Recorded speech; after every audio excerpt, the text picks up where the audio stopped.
Welcome back, scholars. Your friendly neighborhood librarian, Miss Ellison again. I am really looking forward to seeing you in the library soon as you work on your projects. I want you to be successful, and I want you to be prepared to use the library effectively. In this lesson so far, you've been introduced to the research method known as the Big 6. After completing this lesson all the way, you should be pretty familiar with the Big 6 research process. This will help you make a game plan of where and how to start your research before arriving in the library. My goal is for you to have the tools you need to succeed on this project and all future research. In the last section of this Blend Space lesson, you will find a handout. This handout is a quick reference for what the Big 6 steps are. For steps 1 through 5, there is a resource attached. Step 1 connects to a KWHL chart to help you organize your understanding of the assignment. Step 2 leads to information about how to prepare an effective search. Step 3 takes you to the library homepage. From here, you can search the catalog and access databases. Just select our school from the list and log in with your new username and password.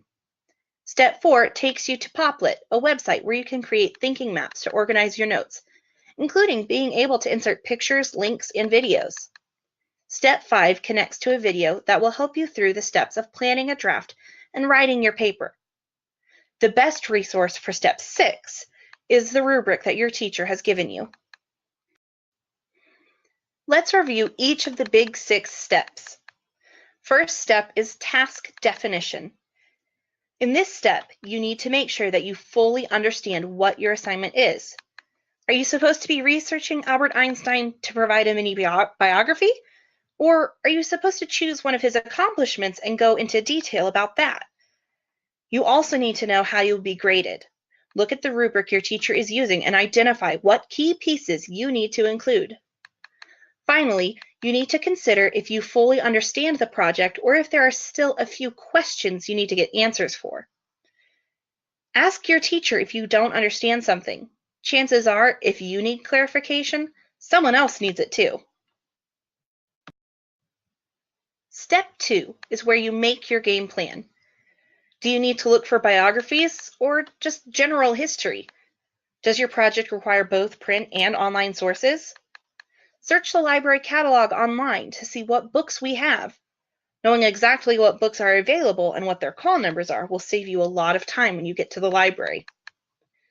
When you are searching online, it's important to know what keywords and phrases to use. If you just search Albert Einstein, you will get lots of results, but many of them will not contain the information that you need. Narrowing your search will cut down on time spent sifting through search results. Step 3 is location and access. This is where your online catalog search of the library will really help you.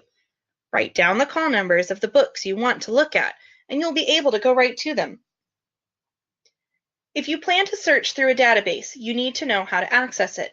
That includes knowing how to find the database homepage and any passwords you need to be able to see the information. When it comes to sitting down with a book, the things you have learned about expository text features are going to come in handy. Look at the table of contents for chapters that match your topic. Use the index to find your keywords. Look at the section headings to find the relevant information. Work smarter, not harder. Step 4 is use of information. This is where we get to the good part, actually reading the information. This is my favorite part because you learn so many new and interesting things when you sit down and start reading. During this portion, taking notes is absolutely crucial. Using a bubble map or other thinking map can be really helpful. Don't forget to write down where the information came from in your notes. This helps in 2 ways. First, if you need to go back and look at the information again, you know where to find it. And second, you need to be able to cite your sources. Throughout all of this, you're going to be working that brain muscle. Think about what you are reading and learning and how it connects, which pieces of information are crucial and which are irrelevant. Step 5 is synthesis. If you did a good job organizing your notes as you took them, this step will be easier.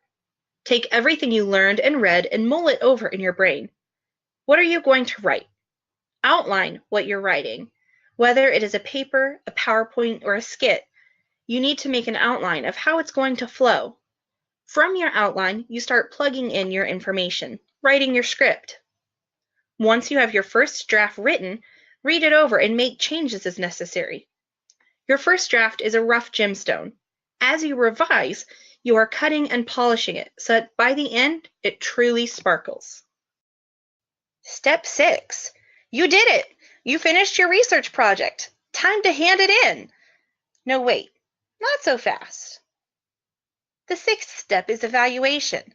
Before you turn it in, you need to really look at it and ask yourself if you included everything, if it makes sense, and if it meets the requirements. Use the rubric for the project to grade yourself. This will keep you from losing your grade because you missed some element. Have someone you trust use the rubric to grade your project. You've been looking at this project throughout the whole process. Someone with fresh eyes can spot areas that are confusing or need work that you couldn't see because you're looking at the process. They're looking at the product. The Big 6 is not a magic to cure all your research problems. It will help you and make your life easier, but you still have to do the work of each step. Remember, this is a process. You might have to go back to previous steps. If you're in step 5 and realize you need more information, you can go back to step 3 and locate more sources. You've got the tools. Now you are ready to create. Let's do this.